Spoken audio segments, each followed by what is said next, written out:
Labadiena 15 minučių žiūrovai ir skaitytojai. Šiandien paruošėme jums dar vieną interviu iš Jungtinių valstijų.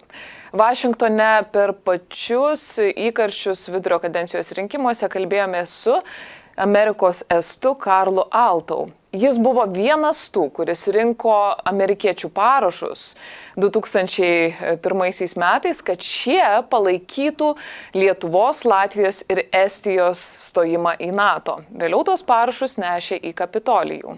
Jis taip pat pasidalino istoriją apie planuotą interviu su prezidentu Valdu Adamkumi prieš pat rugsėjo 11-osios įvykius. Gero žiūrėjimo. About Adamkaus, how did you meet him or you intended to meet? What's the story behind it? I was telling the story about Adamkaus was in Washington, D.C. in September 2001. And we, a lot of things were going on because the big thing for us at the time was to ensure that the Baltic countries would get into NATO. So we were working a lot with Congress, then at the time with the administration. We had a campaign to tell people about NATO and NATO enlargement and the benefits of it. So we actually had a team of people and we were traveling around the U.S. To talk about that. And so the culmination of about a year or so of work was we had gathered signatures from all across the country, all 50 states, and Puerto Rico, I think, in Washington, D.C. And we took these boxes of, it wasn't online at the time. There were no internet petitions, but we took these boxes of signatures to the White House and delivered them to the White House. And I remember Dan Fried, who was one of the NATO enlargement coordinators, and he was at the National Security Council at the time. He looked at these piles of papers on the desk in front of him and said, like, "Oh wow, this is good. This is really good." So we had a really good vibe from that. And that evening, we had arranged for a event in the U.S. Senate on Capitol Hill, and President Adamkaus came to that event, and it was a very good crowd. Senator Durbin, I'm sure, was there, and John Šimkus, who was the congressman with Lithuanian roots, and so the next day actually was 9/11. We had a beautiful reception that evening. It was a great. The weather was great, everything was going right, and then the next day was 9/11. We had worked with the Lithuanian embassy to schedule an interview, online interview with President Adamkaus, and of course we had to cancel that. That was canceled. But then we had heard in the meantime, and I think President Adamkaus wrote about this in a book too, that he was the only visiting head of state in the U.S. at the time, so he was taken to some kind of underground secure location and then flown out, from what I heard, on a U.S. transport or some kind of U.S. plane to Iceland, I believe, and then somebody came and got him, and then he returned to Lithuania. So it was yes, a lot of things going on. It was a lot of happy memories from that day, but of course very sad days. And I had a Lithuanian colleague at the time too, and I remember he called me in the morning and said, like, "Are you watching television?" And I said, "No, I'll turn it on." And then we saw what was going on. And what about NATO and Baltic countries? How did it go after September 11? When it has it stopped for a while during that time? Well, I think, and I believe too, what people had said about that was that because all the NATO countries came together, and even Russia took a step back too. And so I think the conditions became just right for that to move forward, that we were all in this together. I mean, Baltic troops had already been with the U.S. in different locations. Of course, they came into Afghanistan after that, and then there were.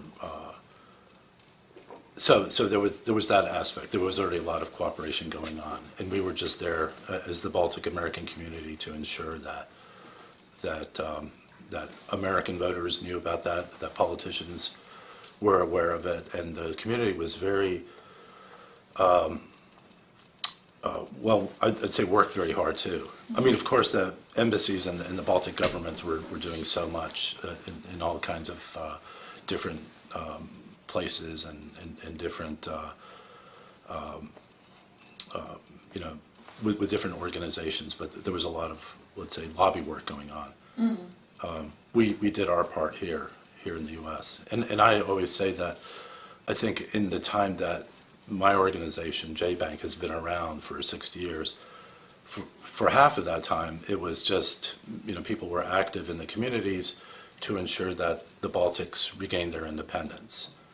I came to work here in 1997, and then for the next, you know, it had already been going on for a few years, but until 2004, when the countries became NATO members, that was our main, you know, that was our main issue. And now it's to make sure that the Baltics remain in NATO and partners. Could it be different? Well, there was some hesitation, I think, in the last U.S. administration. So we had to you know, let them know that, you know, this was not a good idea, and not that the U.S. would pull out of NATO, but there were some thoughts about pulling U.S. troops out of Germany and things like that. That was a worrying trend. And now we see things have taken a different turn. So, well, that was a long roundabout story. Yes, thank you for it. Because we do a lot of work with the Ukrainian American communities too. So, so the rumblings in both sort of far wings of the Republican and Democrat parties of people who say that, well, we shouldn't be supporting Ukraine for various reasons, or we should not be spending so much money in Ukraine, and all these arguments. Those are dangerous, and there's, you know, certainly a faction in the Republican Party on the far right, and then we saw recently a letter from the progressive caucus of the Democratic Party that was inadvertently, I guess, released a few weeks ago. The letter was withdrawn, but I think it, you know, that was a painful moment for them. And actually, one of the members of the Progressive Caucus is the local representative here, Jamie Raskin, who is also has a legal background, and he's been very impressive. And I think a lot of people know him because he was on the impeachment the committees, and then he had a very strong statement about the letter. He's on the caucus, and he said, well, you know, this letter was, you know, kind of a mistake, and, you know, we actually, in fact, unanimously support Ukraine, and we give all the support that Ukraine deserves. And, you know, my God, look at what Russia's doing, you know, to one of its neighbors, just wiping the Ukrainians out if they could. And, you know, who's going to stand up for the Ukrainians? Well, the Ukrainians are, but, you know, we have an obligation to help them. You know, if we have any moral backbone or anything, you know, America's supposed to do things like that. So, you know, we have to repeat those messages. That's very, very important right now. And so, you know, there are a lot of Ukrainians in the U.S., and we're working together with them to do that. Are those voices loud enough to change the consensus on Ukraine? Maybe, yes. I think in some places they are. It's definitely a consideration.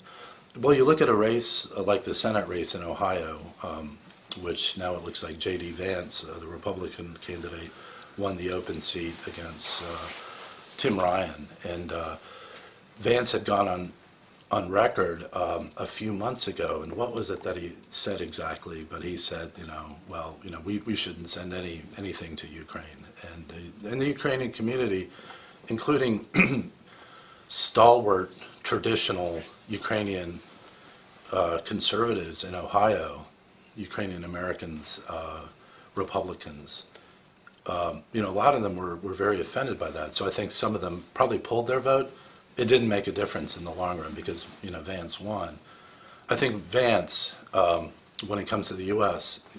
Senate, you know, who knows, maybe that might be a moderating influence that he's going to have to keep people in mind. I don't know if he's going to, you know, be this voice of Trump in foreign policy and dissing Biden at every move on Ukraine, it's hard to believe because you don't really see that in the Senate.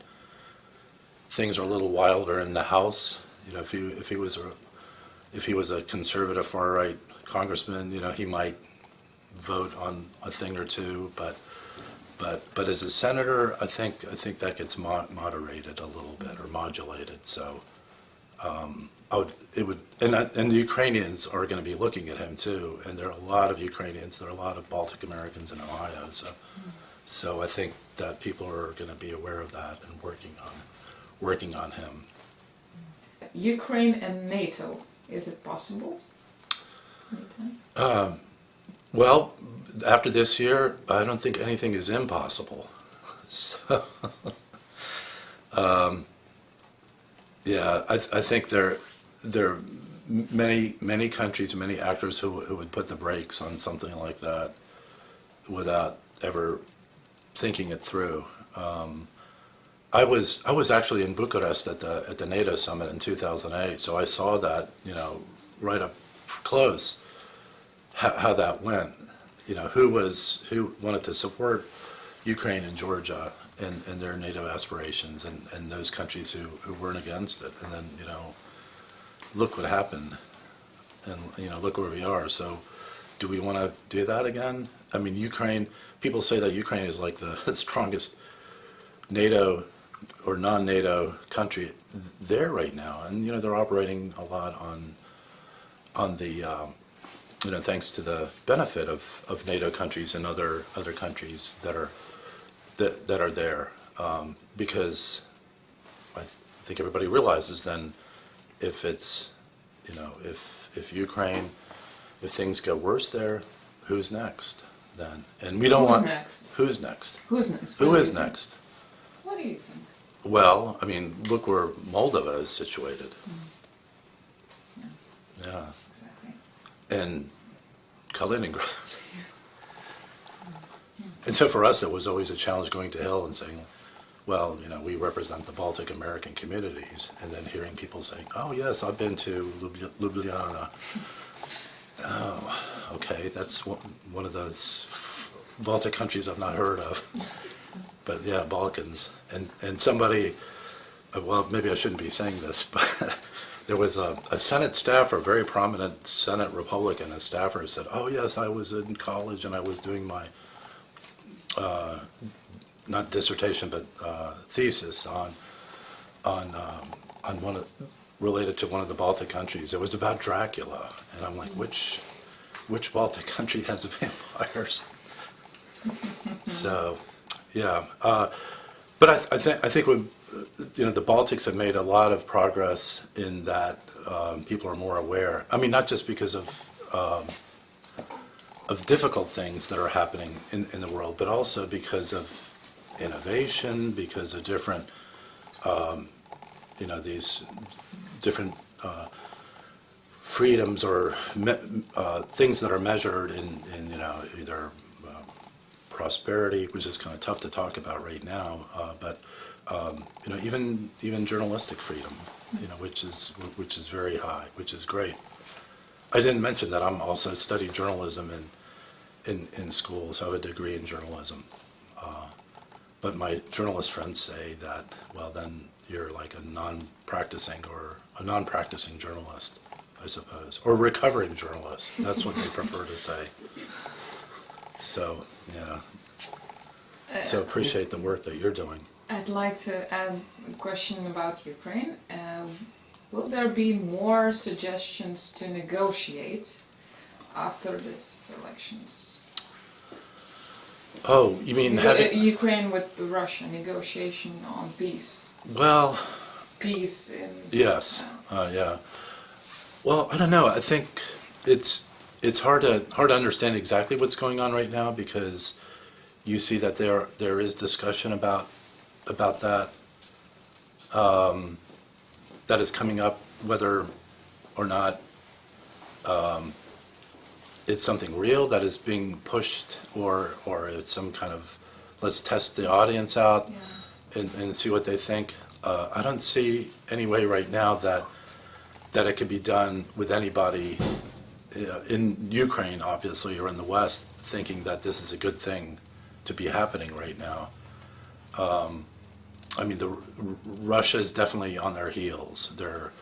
They have been punched in the nose, and I think we like to.